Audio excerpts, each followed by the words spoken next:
গভীর রাতে হঠাৎ অনুভব করলাম কেউ আমার দরজায় ধাক্কা দিচ্ছে। আমি ভেবেছিলাম হয়তো আমার স্বামী হবে, কিন্তু দরজা খুলে দেখি আমার ভাসুর কেমন জানি এক অদ্ভুতভাবে আমার দিকে তাকিয়ে রয়েছে। আমি তখন নিজেকে বাঁচাতে দৌড়ে গেলাম রান্নাঘরের দিকে। তখন আমার ভাসুর ও আমার পিছু পিছু দৌড়ে গিয়ে আমাকে ধরে ফেলে মাটিতে ধাক্কা মেরে ফেলে দিয়ে আমার সাথে যা করল তা শুনলে বন্ধুরা তোমাদের মাথা গরম হয়ে যাবে। বন্ধুরা, গল্পটি অনেক অনেক ইন্টারেস্টিং। আশা করি গল্পটি শুনে তোমরা অনেক মজা পাবে। তবে গল্পটি শোনার পূর্বে বন্ধুরা, তোমাদের নিকট আমার ছোট্ট একটি অনুরোধ, তোমরা দয়া করে আমার চ্যানেলটি সাবস্ক্রাইব করে আমাকে সাপোর্ট করবে। বন্ধুরা, আমার নাম সৃজ্যোতি। বিয়ে হয়েছে আমার 3 বছর হয়েছে। বিয়ের 3 বছর পর হঠাৎ করে আমার ভাসুর আমার দিকে খারাপ নজরে তাকাতে শুরু করল। আমার স্বামীর সামনে আমার ভাসুর আমার সঙ্গে খাবার কিছু করতে চাইত, কিন্তু আমার স্বামী আমার ভাসুরকে কিছু বলেনি। আমার স্বামী এত টাকা পুরুষ ছিল যে সে নিজেই আমাকে তার দাদার হাতে সঁপে দিতে চেয়েছিল। আসলে আমার স্বামী এবং আমার জানা নেই যখন তারা দুইজনে স্বেচ্ছায় একে অপরের সঙ্গে নোংরা সম্পর্কে জড়িয়ে গিয়েছিল, তখন আমরা কেউই কথা জানতাম না। একদিন আমার ভাসুর যখন ঘরে ছিল না, তখন আমার স্বামীও যেটা নিয়ে একে অপরের সঙ্গে খারাপ সম্পর্ক ছিল, এবং আমার ভাসুর নিজের চোখে নাকি তাদের দুজনকে একসঙ্গে দেখেছিল। তখন আমার ভাসুর আমার স্বামীকে অনেক মেরেছিল। আসলে আমার ভাসুর ও আমরা আলাদা বাড়িতে থাকতাম। আমরা গ্রামে থাকতাম, এবং আমি যে গ্রামে থাকতাম তার পাশের গ্রামে জীবন নামের একটি ছেলের সঙ্গে আমার বিয়ে হয়েছিল। জীবন বাড়ির ছোট ছেলে এবং আমার ভাসুরের নাম হচ্ছে সীমান্ত। বিয়ের 2 বছর পরে আমি কন্যাসন্তান জন্ম দিয়েছিলাম, কিন্তু আমার ভাসুর ও যেটা নিয়ে আমাদের অনেক আগে বিয়ে হয়েছিল, তারপরেও তাদের কোনো বাচ্চা হয়নি। কিন্তু আমার শাশুড়ি এই ব্যাপারে কোনো দিন আমার ভাসুর এবং আমার যেটা নিয়ে কিছু বলেনি, কারণ আমার শাশুড়ি খুবই ভালো মনের মানুষ ছিলেন। উনি আমাকে এবং আমার যেটা নিয়ে অনেক ভালোবাসতেন। কিন্তু আমার শাশুড়ি আমাদের সঙ্গেই পুরাতন বাড়িতেই থাকতেন। আমার ভাসুর যেটা নিজে বাড়িতে থাকত, সেই বাড়িটা আমাদের এই পুরাতন বাড়ি থেকে কিছুটা এগিয়ে গিয়েছিল। সেদিন দুপুরবেলা আমার ভাসুর হঠাৎ করে আমার যেটা নিয়ে নিজের বাড়ি থেকে বের করে টানতে টানতে আমাদের এই পুরাতন বাড়িতে নিয়ে আসে। তার আগে জানি না কেন আমার স্বামী বাইরে থেকে অনেক দ্রুত দৌড়ে এসে বাড়ির ভেতরে ঢুকে রুমে এসে দরজা লাগিয়ে হাঁপাতে লাগল, আর আমাকে বলল আমাদের বাড়িতে কেউ এলে দরজা খুলবে না। আমি বললাম ঠিক আছে। ঠিক ওই সময় আমাদের দরজায় কেউ এত জোরে ধাক্কা দিতে লাগল যে আমার স্বামীর বারণ করা সত্ত্বেও আমাকে বাধ্য হয়ে বাড়ির দরজা খুলতে হয়েছিল। আমি যখন বাড়ির দরজা খুললাম, তখন আমার ভাসুর ধাক্কা মেরে আমার যা থেকে ঘরের ভিতরে ফেলে দিল। আমি তখন রেগে আমার ভাসুরকে বললাম, দাদা, আপনি এটা কেমন ব্যবহার করছেন? দিদিকে এভাবে ধাক্কা দিচ্ছেন কেন? ওই সময় আমার ভাসুরের চোখে অনেক বেশি রাগ ছিল। তারপরে উনি অনেক রেগে চিৎকার করে আমার স্বামীকে ডাক দিলেন। আমার স্বামী যখন তার ঘর থেকে বের হয়নি, তখন আমি ভাসুরকে জিজ্ঞেস করলাম, কি হয়েছে? আমাকে কেউ কিছু বলবে? আমার ভাসুর তখন রেগে আমাদের রুমের দরজা ভেঙে দিয়ে আমার স্বামীর কলার ধরে ঘর থেকে বের করে তাকে জোরে ধাক্কা দিয়ে বলল, তোমার স্বামী আর আমার বউ, এরা দুইজন মিলে আমাকে ঠকিয়েছে। একে তো আমার ভাই বলতে ঘেন্না হচ্ছে, একে তো আমি আজ প্রাণে মেরে ফেলব। আজ আমি একা ছাড়ব না। সাহস কি করে হলো আমার বউয়ের সঙ্গে বাজে সম্পর্ক করার? সব কিছু শোনার পরে আমি তো মাথায় হাত দিয়ে বসে পড়েছিলাম, কারণ স্বপ্নেও ভাবতে পারিনি আমার স্বামী এরকম কিছু একটা নোংরা কাজ করবে, তাও আবার তার নিজের বৌদির সঙ্গে। তারপর আমার স্বামী নিজের ভুল বুঝতে পেরে আমার ভাসুরকে বলল, দাদা, আমি ভুল করেছি, আমাকে ক্ষমা করে দাও। আমার ভাসুর তখন বলল, তুই এটা ভুল নয়, অনেক বড় অপরাধ করেছিস, আর এটার শাস্তি তো পেতেই হবে। তাই আমি এক্ষুনি পঞ্চায়েতে যাব, আর তোর ব্যাপারে সব কিছু সত্যি কথা বলে দেব। পঞ্চায়েতের নাম শুনে তো আমার স্বামী অনেক ভয় পেয়ে বলল, দাদা, তোমার পায়ে ধরছি, তুমি আমাকে যা শাস্তি দেবে আমি মাথা পেতে গ্রহণ করে নেব, কিন্তু তুমি দয়া করে পঞ্চায়েতে যেও না। ওই সময় আমার জানি আমার ভাসুরের পা ধরে বল, আমি ভুল করেছি, আমাকে ক্ষমা করে দাও। এই কথাটাকে আর বাড়াবাড়ি করো না, তাহলে আমাদের বাড়ির মান সম্মান কিছুই থাকবে না। আমার ভাসুর তখন যেখানে চুলের মুঠি ধরে বলল, মান সম্মান আর কিছু বাকি রয়েছে কি? সবকিছু তো শেষ করে দিলি। তুই যা করছিস, তোকে আমি আর কোনোদিন স্ত্রী রূপে গ্রহণ করব না। তুমি যার সঙ্গে মুখ কালো করেছিস, ওর সঙ্গে থাক। ওই সময় আমার শাশুড়ির ঘরে ঢুকে আমার ভাসুর এবং আমার স্বামীকে জিজ্ঞেস করল, কি হয়েছে, তোরা এভাবে চিৎকার চেঁচামেচি ঝামেলা করছিস কেন? ওদিকে আমার শাশুড়ি আমার মাথায় হাত দিয়ে কাঁদতে দেখে আমার কাছে এসে জিজ্ঞেস করল, বোমা তুমি এভাবে মাথায় হাত দিয়ে কাঁদছে কেন? কেউ তোমাকে কিছু বলেছে? এই বাড়িতে কি চলছে? আমার ভাসুর তখন রেগেমেগে তার মাকে বলল, তোমার ছোট ছেলে আর তোমার বড় বৌমা দুইজন মিলে আমাদের ঠকিয়েছে। আমি নিজের চোখে দুজনকে একসঙ্গে সবকিছু করতে দেখেছি। আমার শাশুড়ি তখন যে টানের কাছে সে বলল, ছি ছি ছি, তুমি এরকম করবে আমি তো কোনোদিন ভাবতেও পারিনি। আজ তোমার জন্য আমার বাড়িতে এত বড় অশান্তি ও ঝামেলা সৃষ্টি হয়েছে। তারপর আমার স্বামী ভাসুরের পা ধরে বলল, দাদা তুমি যা বলবে আমি তাই করব, কিন্তু দয়া করে পঞ্চায়েত যেও না। আমার ভাসুর তখন বলল, তুই যেমন আমার মান সম্মান নষ্ট করছিস, কি কোনোরকম আমিও তোর মান সম্মান নষ্ট করে দেব? যতক্ষণ না আমি নিজের বদলা নেব, ততক্ষণ আমি তোকে ছাড়ব না। আর আমার বদলা তখনই পুরো হবে যখন আমি তোর বউয়ের সঙ্গে বাজে সম্পর্ক করতে পারব। তবেই তুমি বুঝতে পারবে কতটা কষ্ট হয়। ভাসুরের মুখ থেকে এই রকম নোংরা কথা শুনে আমি রেগে গিয়ে বললাম, আপনার কি মাথা খারাপ হয়ে গেছে নাকি? এটা কোনো সমস্যার সমাধান নয়, আপনি আরও বেশি সমস্যা তৈরি করছেন। আর আপনি আমার ভাসুর হয়ে এত অশ্লীল কথা কিভাবে বলতে পারলেন? আমার স্বামী তখন আমার কাছে এসে বলল, দাদা যেটা বলছে তোমাকে সেটা করতে হবে, নইলে দাদা যদি পঞ্চায়েতের কাছে চলে যায় তাহলে আমাদের কি দুর্গতি হবে সেটা তুমি খুব ভালোভাবে জান। ওই সময় আমার শাশুড়ি বললেন, চিতর আমার ছেলে, তোদের মতো ছেলে হওয়ার থেকে আমি বন্ধ হওয়াই ভালো ছিল। ভালোই হয়েছে যে তোদের বাবা এই পৃথিবীতে নেই, না হলে তোদের এই কুকর্ম দেখে জান ক্লাস হয়ে যেত। আমি তখন বললাম, যা কিছু হোক না কেন আমি নিজের মান সম্মান নষ্ট করব না, তাতে আমার ভাসুর যা কিছু করুক না কেন, প্রয়োজনে আমি করে ফেলব। কি তাদের ফাঁদে পড়ে আমি মরে গেলেও কোনো অশ্লীল কর্ম করব না। আমার ভাসুর তখন আমার স্বামীর কাছে এসে বলল, তুই নিজের বুকে ভালোভাবে বুঝিয়ে দে, আর তা না হলে আমি কিন্তু এক্ষুনি পঞ্চায়েতের কাছে যাব। আমার স্বামী তখন বলল, তোমাকে আমার দাদার কথা মানতেই হবে।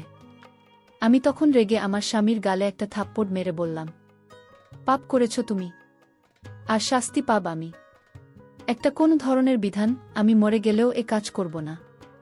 তোমার চরিত্রে দাগ আছে, কিন্তু আমি কোনোদিন আমার চরিত্রে দাগ লাগতে দেব না। আর এই জন্য আমাকে যা করতে হয় আমি তাই করব।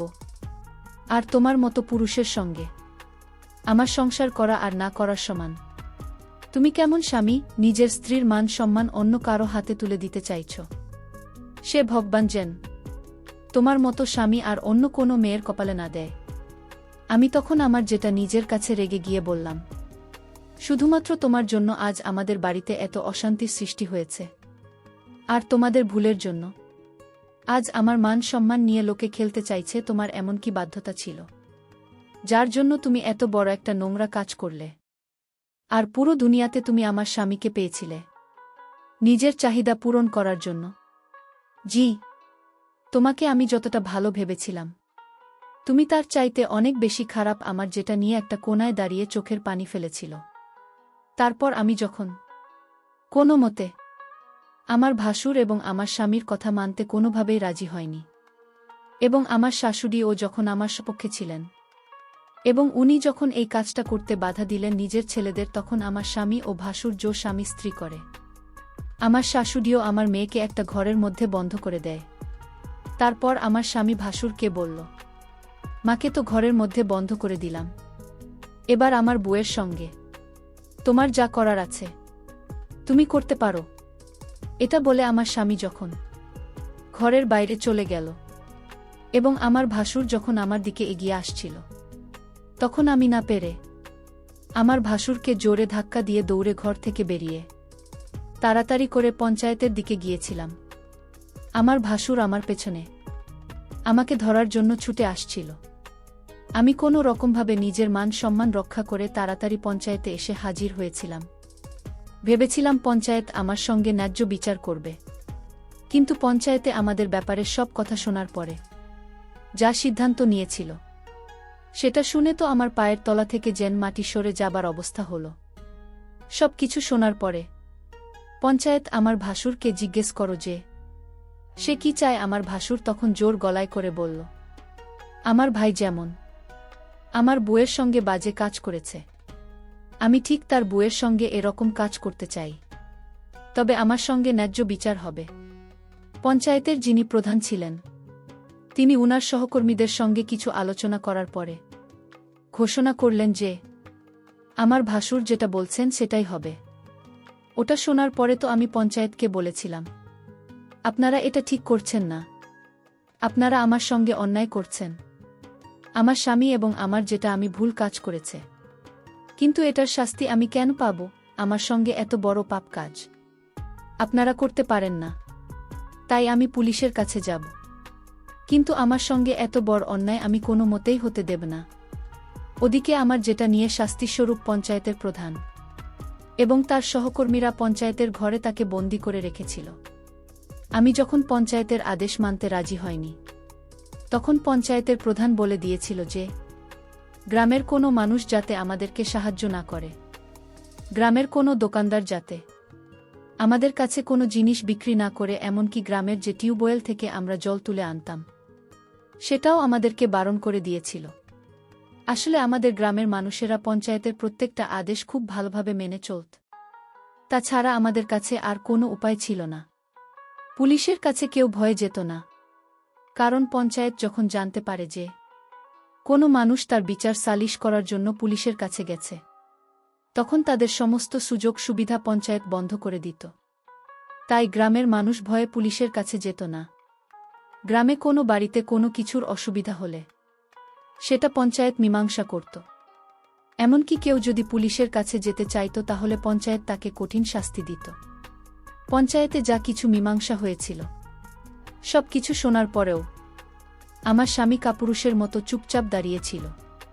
আমার তো এটা ভেবে আশ্চর্য লাগছিল, একটা মানুষের সঙ্গে এত বছর সংসার করার পরেও সে কিভাবে নিজের বুকে ধোঁকা দিতে পারে। শুধু তাই নয়, নিজের কুকর্ম করার পরে তার সমস্ত কুকর্মের ফল আমার ঘাড়ে চাপিয়ে দিতে পারে। সে যদি ভুল করার পরে নিজের ভুল স্বীকার করে শাস্তি ভোগ করে নিত, তাও আমি তাকে ক্ষমা করে দিতাম। কিন্তু আমার স্বামী এতটা স্বার্থপর ও নীল যে নিজেকে কঠোর শাস্তির হাত থেকে বাঁচানোর জন্য আমাকে বলে দিতে চেয়েছিল। এদিকে আমি মনের মধ্যে জেদ করে নিয়েছিলাম যে যাই হয়ে যাক না কেন আমি নিজের ভাসুরের কাছে নিজেকে সঁপে দিতে পারব না। আর অন্যদিকে আমার ভাসুর আমার স্বামীর সঙ্গে বদলা নেওয়ার চক্করে আমাকে নষ্ট করার জন্য উঠে পড়ে লেগেছিল। আর পঞ্চায়েতের নির্দেশ অনুযায়ী গ্রামের কেউ আমাদের সাহায্য করতে রাজি হয়নি। গত 2 দিন থেকে আমি, আমার শাশুড়িও আমার মেয়ে, আমরা না খেয়ে দিন কাটাচ্ছিলাম। আমাদের বাড়ির সমস্ত খাবার শেষ হয়ে গেছিল। আমার শাশুড়ি যখন গ্রামের দোকানে গিয়েছিল চাল ডাল কেনার জন্য, তখন কেউ আমাদের খাবার দেয়নি, কারণ গ্রামের পঞ্চায়েত বলেছিল আমাদের যদি কেউ সাহায্য করে তাহলে আমাদের মতো তাদেরও অসহায় করে ছেড়ে দেবে। ওই ভয়ে কেউ আমাদের সাহায্য করেনি। আমার 4 বছরের ছোট্ট মেয়েটা না খেয়েই দিন কাটিয়েছিল। ওদিকে আমার স্বামী শাশুড়ির ভয়ে আমাদের বাড়ি ফেরেনি। তারপর সেদিন সন্ধ্যাবেলায় আমাদের বাড়ির দরজায় যখন কেউ ডাক দিচ্ছিল তখন দরজা খুলে দেখলাম আমার স্বামী বাইরে দাঁড়িয়ে আছে। তাকে দেখে তো আমার পুরো শরীর রাগে জ্বলছিল। সে তখন আমার ধরে বলল, দয়া করে তুমি পঞ্চায়েতের কথা মেনে নাও এবং আমার দাদার সঙ্গেই কাজটি করে নাও। মাত্র 1 দিনের তো ব্যাপার, প্লিজ তুমি আমার প্রতি দয়া করো। আর তাহলে আমি মরে যাব। যদি তুমি এই কাজটি করো তাহলে আমাদের সবকিছু ঠিক হয়ে যাবে, আবার সবকিছু আগের মতোই হয়ে যাবে। না হলে আমাদের না খেয়ে মরতে হবে, আবার মেয়েটারও কষ্ট হবে। আমি তখন স্বামীর এখান থেকে নিজেকে ছাড়িয়ে নিয়ে বললাম, খোশামোদ আর আমাকে ছোঁয়ার চেষ্টা করবে না, আজ তোমার পাপের ভাগী। হয়ে গেছি। আর তোমার জন্য আমার মেয়েটা কষ্ট পাচ্ছে। চিফ ঘৃণা হচ্ছে আমার তোমাকে দেখে। আমার স্বামী তখন আমার দিকে আঙুল দেখিয়ে বলল, সব দোষ তোমার।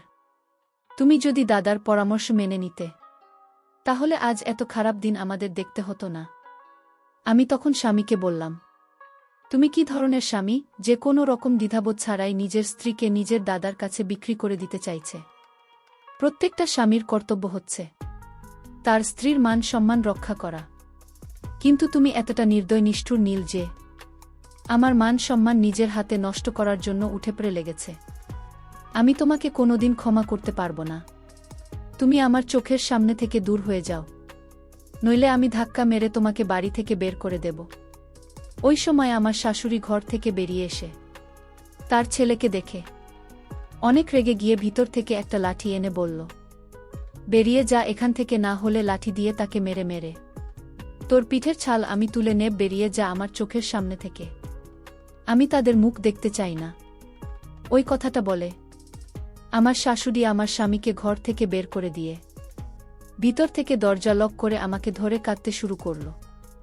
আমার শাশুড়ি মা আমার মাথায় হাত বুলিয়ে বলল, আমি যতদিন বেঁচে আছি তোমার সঙ্গে অন্যায় হতে দেব না।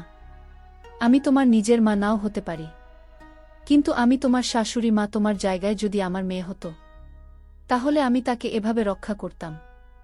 তুমি আমার নিজের মেয়ে না হলেও তুমি তো অন্য কারো মেয়ে, তাই তুমি একদম চিন্তা করো না। এই বলে আমার শাশুড়ি নিজের হাত থেকে লাঠিটা ফেলে দিয়ে ঘরের ভিতরে চলে গেলেন। আমি তো কিছুই বুঝতে পারছিলাম না যে এবার আমি কি করব। একবারের জন্য আমি ভেবেছিলাম আমার বাবা মায়ের কাছে আমি চলে যাব, কিন্তু আমার বাবা মা তো নিজেরাই খুব অসহায় ছিল। তাদের বয়স হয়েছিল। আমার বাবা মা বৃদ্ধ হওয়ার কারণে কাজ করতে পারত না, এবং আমার দাদা তাদের থাকা ও খাওয়ার দায়িত্ব নিয়েছিল। ওই অবস্থায় আমি যদি বাবা মায়ের বাড়ি চলে যেতাম, তাহলে হয়তো তাদের উপরেই বোঝা হয়ে যেতাম। এই ভেবে আমি বাবা মায়ের কাছে যেতে পারিনি। সেদিন রাতের বেলা আমাদের বাড়িতে কিছু খাবার ছিল না। যে 2টা মুড়ে রাখা ছিল, সেই 2টা মুড়ি জলে ভিজে আমার মেয়েকে খাইয়ে ঘুম পাড়িয়ে দিয়েছিলাম। এদিকে আমার শাশুড়িও আমি সেদিন রাতেও না খেয়েছিলাম। তারপর অর্ধেক রাতে মনে হলো আমাদের দরজায় কেউ যেন বাড়িয়ে দিচ্ছে। তখন মনে হয়েছিল হয়তো আমার স্বামী আবার বাড়ি ফিরে এসেছে। দরজায় শব্দ পেয়ে আমার মেয়েও শাশুড়ি উঠে যাবে, এই কথা ভেবে আমি তাড়াতাড়ি ঘরের দরজা খুলতেই তাকে দেখে ভয়ে আমার শরীর কেঁপে উঠল। কারণ দরজা খুলতেই দেখলাম আমার ভাসুর দাঁড়িয়ে আছে, এবং সে আমাকে দেখে বলল, দেখো তুমি আমার ভাইয়ের বউ, এটা আমি খুব ভালোভাবে জানি, কিন্তু আমার মান সম্মান এবং আমার জীবন নষ্ট করেছে তোমার স্বামী, সেটার বদলা আমরা নেবই। তাই তোমাকে আমার সঙ্গে রাত কাটাতে হবে, নইলে না খেতে পেয়ে আমাদের সবার নাজেহাল অবস্থা হবে, আর তোমার মেয়ে না খেতে পেয়ে মারা যাবে। তাই তুমি যদি তোমার মেয়েকে একটু ভালোবাসো, তাহলে আমার সঙ্গে রাত কাটানোর জন্য রাজি হয়ে যাও, না হলে আমি তোমার সঙ্গে জোজো স্বামী দোস্তি করে সম্পর্ক করতে বাধ্য হয়ে যাব। তারপর আমি ভাসুরকে বললাম, আমার মেয়ের চিন্তা আপনাকে করতে হবে না। আমার মেয়ের জন্য এখনও আমি বেঁচে আছি, নইলে কবেই মরে যেতাম। ভাসুরের কথা শুনে আমি তাড়াতাড়ি রান্নাঘরের দিকে যাচ্ছিলাম। তখন উনিও ছুটতে ছুটতে আমার পেছনে এলেন। আমি বুঝে গিয়েছিলাম উনি যেভাবেই হোক আজকে আমার সাথে খারাপই করেই ছাড়বেন। আমি অনেক চিৎকার চেঁচামেচি করার পরেও কেউ আসছিল না, কারণ গ্রামের সবাই আমাদেরকে বয়কট করেছিল। কারণ আমি পঞ্চায়েতের বিচার মেনে নিয়েছিলাম না, বিধায় গ্রামের সবাই আমাদের প্রতি উল্টা ছিল। তারপর আমি ভাবলাম, যেহেতু আজকে আমি আমার ভাসুরের হাত থেকে কোনোভাবে রক্ষা পাব না, আর এদিকে আমার কারণে আমার মেয়ে, আমার শাশুড়ি সবাই নাকি আছে, সবকিছু চিন্তা করে দেখলাম আমি যদি আমার ভাসুরের সাথে এরকম কাজ করি, তাতে যদি আমার স্বামীর কোনো আপত্তি না থাকে, তাহলে আমি আর কি করব। নিজের ইজ্জত বাঁচানোর জন্য অনেক সংগ্রাম করেছি, অনেক চেষ্টা করেছি, আর পারব না। এখন যা করে ভগবানের করবে। এই সব কিছু চিন্তা করে আমি আমার ভাসুরের সাথে বাজে কাজ করতে রাজি হয়ে যায়। আমার ভাসুর এতটাই শক্তিশালী এবং পাওয়ারফুল ছিল যে মনে হচ্ছিল যেন আমার উপর একটি ঘূর্ণিঝড় বয়ে যাচ্ছিল। আমি আমার ভাসুরকে বললাম, দয়া করে আপনি একটু সহনশীল হন। আমার অনেক কষ্ট হচ্ছে। তারপরেও আমার ভাসুর সাথে সারারাত ইচ্ছামতো এক অদ্ভুত কাজ করেছিল। মনে হয় অনেকটা রাগে আমার সাথে এরকম করেছিল। তারপর আমার ভাসুর শান্ত হয়ে সব কিছু মেনে নিয়েছিল।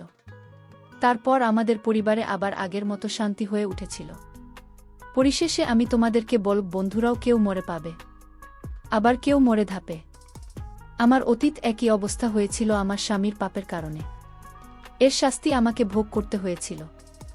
বন্ধুরা, আমি তোমাদের কি বলবো, হয়তো তোমাদের জীবনেও আমার মতো এরকম ধরনের ঘটনা ঘটতে পারে।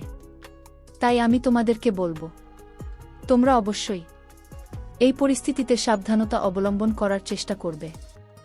বন্ধুরা, আজকে এই পর্যন্তই। আবারও আসব তোমাদের মধ্যে নতুন কোনো ভিডিও নিয়ে। ভিডিওটি যদি তোমাদের ভালো লাগে তাহলে একটি লাইক দাও। প্রতিদিন আমি তোমাদেরকে একটা করে নতুন গল্প উপহার দিব। তাই তোমাদেরকে অনুরোধ করে বলছি, তোমরা যদি এরকম ধরনের ইন্টারেস্টিং গল্প পেতে চাও তাহলে দয়া করে আমার চ্যানেলটি সাবস্ক্রাইব করো। পরিশেষে তোমাদের সকলের সুস্বাস্থ্য কামনা করি। ভিডিওটি দেখার জন্য তোমাদের সকলকে অসংখ্য